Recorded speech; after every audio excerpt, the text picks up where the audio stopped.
Hey guys, good evening, नमस्कार, शुभ संध्या। कैसे हैं आप सब लोग।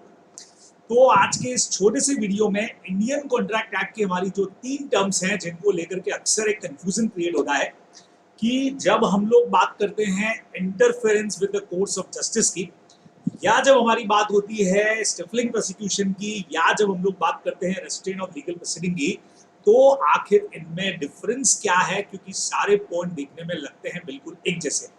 सबसे बढ़िया पॉइंट तो ये है कि तीनों ही चीजों के अंदर एग्रीमेंट का जो इफेक्ट होगा वो वॉइड जाने वाला है, बराबर। तो सवाल यही खड़ा होता है कि जब सब तीनों ही वॉइड है तो फिर इनमें डिफरेंसेस क्या है। तो आइए आप लोगों को जल्दी से मैं यहाँ पे समझाता हूँ कि इन तीनों में आखिर हमारा डिफरेंस जो है वो क्या है। देखिए, सबसे पहले तो जान लीजिए कि ये सारा का सारा जो हमारा पार्ट है, खास करके सेक्शन नंबर 23, वो उन एग्रीमेंट्स की बात करता है जहां पे आपका ऑब्जेक्ट जो है वो अनलॉफुल जाने वाला है, ठीक है। और उसी में हमारा एक टॉपिक आता है, अगेन सेक्शन 23 है इसके अंदर पूरे में, और वहां पे एक टॉपिक आपके पास में है अपोज टू पब्लिक पॉलिसी, ठीक है। पूरा सेक्शन 23 का पार्ट है, और इसी सेक्शन 23 के अंदर ये 2 पॉइंट आप लोगों के कवर है। एक तो है interference with the course of justice, और दूसरा हमारा जो है वो स्टिफलिंग प्रोसिक्यूशन। ये दोनों इसके अंदर कवर है। अब सवाल ये आता है कि इन दोनों में क्या डिफरेंस है। सबसे पहले अगर बच्चों हम लोग बात करें तो कोई भी agreement oppose to public policy unlawful void तब कहा जाएगा जब आप जस्टिस में किसी तरह का इंटरफेरेंस करते हो। देखो, किसी भी कह सकते हैं, जब भी कोई प्रोसिक्यूशन कोर्ट में चल रहा है तो कोर्ट में बहुत सारी प्रोसीडिंग्स हैं जहां पे विटनेसेस आएंगे, जहां पे एविडेंस रखे जाएंगे, जहां पे जज जो है वो अपनी आपकी बात को सुन करके, पार्टीज की बात को सुन के अपना डिसीजन मेकिंग करेंगे। ये सारा काम होता है उस कोर्ट रूम में, ठीक है। और अगर उस कोर्ट रूम के अंदर की प्रोसीडिंग्स को आप किसी तरह से इंटरफेयर करने की कोशिश करते हो तो ये सब हमारा इस पॉइंट के अंदर ही कवर हो जाएगा, है ना। बहुत सिंपल एग्जांपल एक मैंने लिया, A money lender filed a recovery suit against B, induce his friend C to give false evidence. Important चीज यहाँ पे हो गई है, जो वर्ड आया वो है फॉल्स एविडेंस का, है ना। तो अगर किसी तरह का फॉल्स एविडेंस आपने कोर्ट में प्रेजेंट किया और आप तैयार हो गए उसको 500 रुपीज देने के लिए, या ऐसा एग्रीमेंट वॉइड होगा, या फिर ऐसा हो गया कि कहीं पे कोई विटनेस है जो कोर्ट में प्रेजेंट होता है, उससे आप उसको एक पैसा ऑफर कर देते हो कि भाई तुमको कोर्ट में अटेंड नहीं होना है, बराबर से। तो ये चीजें जहां आप विटनेस को, जहां आप एविडेंसेस को कहीं पर भी किसी तरह से चेंज करने की कोशिश कर रहे हो, फॉल्स एविडेंस खड़े कर रहे हो, या फेक आप किसी तरह का कोई भी कह सकते हो विटनेस को खड़ा कर देते हो, या फिर कहीं पर भी आपने इम्प्रॉपर इन्फ्लुएंस जज के अगेंस्ट में यूज कर लिया, तो ये सारे मैटर जो हैं वो आपके जस्टिस से रिलेटेड कहे जाएंगे कि आपने जस्टिस के कोर्स में, उनके वर्क में, उनके एडमिनिस्ट्रेशन में, उनके काम में किसी तरह का इंटरफेरेंस किया है, बराबर। तो ये सारी बात हमारी कोर्ट रूम से कनेक्टेड है, आप लोगों को ध्यान रखना है। अब इसी में आपका सेक्शन 23 का एक और पार्ट आता है जहां पे हम लोग का स्टिफल करते हैं प्रोसिक्यूशन को। सर, इसका क्या मतलब होता है?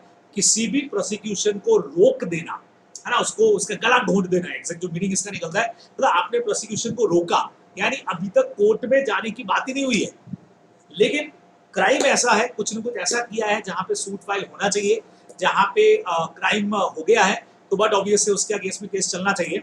लेकिन यहाँ कोशिश की जाती है कि उसकी ट्रेडिंग कर दी जाए, बराबर। एक लाइन यहाँ हम लोगों ने यूज किया है, one should not make a trade of felony. मतलब बहुत सीधा सीधा सा हो गया कि कहीं भी किसी को कानून के लिए, मतलब या कानून का खरीदने और बेचने का परमिशन नहीं दिया जाएगा। ट्रेडिंग करना मतलब परचेज सेल करना। फिलोनी का मतलब हो गया कि कहीं पर भी आप परचेज सेल कर रहे हो किसी भी केस से रिलेटेड, कोई भी ऐसा मैटर जहां पे जजमेंट जरूरी है, अभी जजमेंट तक पहुंचा ही नहीं है, वहां जजमेंट तक पहुंचने के बाद जहां आपने इंटरफेरेंस करना शुरू किया, वो सारे मैटर कोर्स ऑफ जस्टिस के अंदर जा रहे हैं।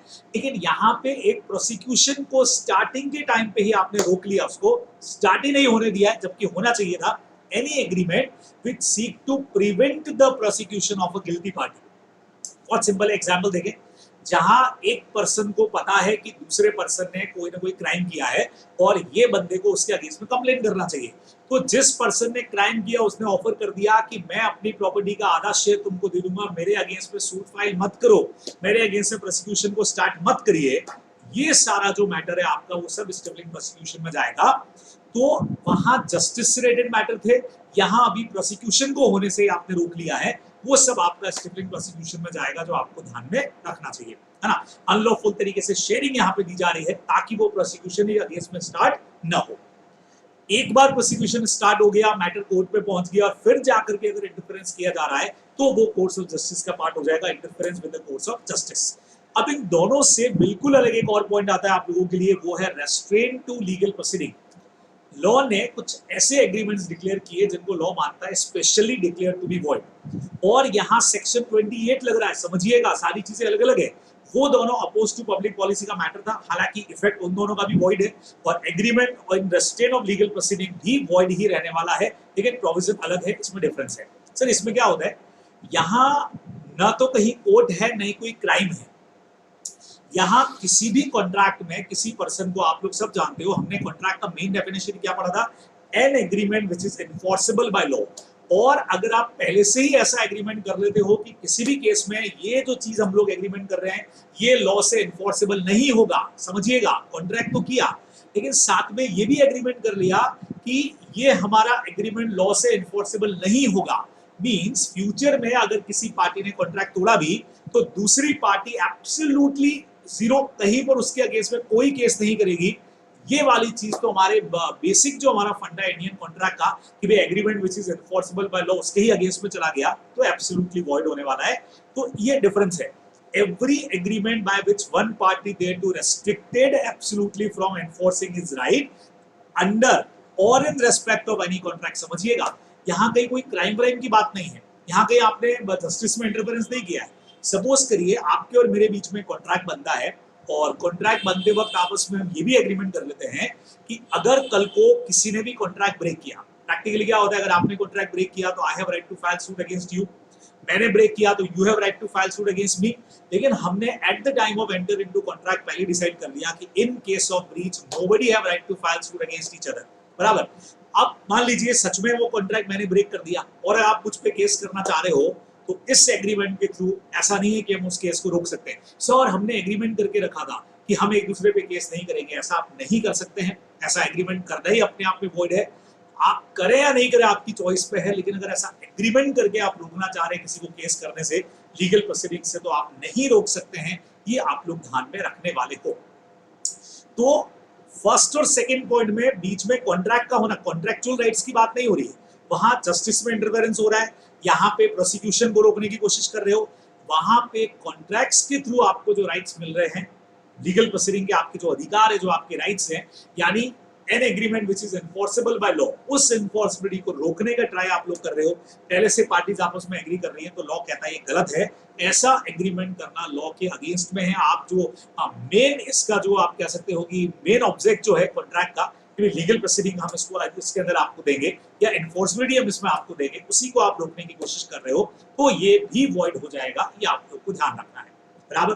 तो मेरे ख्याल से अभी आप लोग इन तीनों पॉइंट्स का डिफरेंस, हालांकि इसके कुछ एक्सेप्शंस भी हैं, जैसे आर्बिट्रेशन में जाना वैलिड है, डिसाइडेड वन कोर्ट अगर है तो वैलिड है, सिमिलर कोर्ट में किसी एक कोर्ट में जाते हो तो भी वैलिड है। बट खैर अभी हमको ये समझना था कि इनका मीनिंग जो है वो क्या निकल करके आने वाला है। तो मेरे ख्याल से श्योरली आप लोग यहाँ पे इनका जो मीनिंग वाला पार्ट है कि तीनों चीजें बिल्कुल डिफरेंट है। एग्जाम में जब भी क्वेश्चन आए तो बहुत ध्यान से सोच के कीजिएगा कि कहाँ जस्टिस का पॉइंट लग रहा है, कहाँ क्रिमिनल प्रोसिक्यूशन लग रहा है और कहाँ रेस्ट्रेंट ऑफ लीगल प्रोसीडिंग वाला पॉइंट लग रहा है। ये आप लोगों को ध्यान में रखना है, बराबर से। तो ये हमारे तीनों पॉइंट्स थे। जल्दी आपसे फिर ऐसी वीडियो में मुलाकात होगी कुछ और खास पॉइंट्स के साथ में। तब तक पढ़ते रहिए। बाय बच्चों।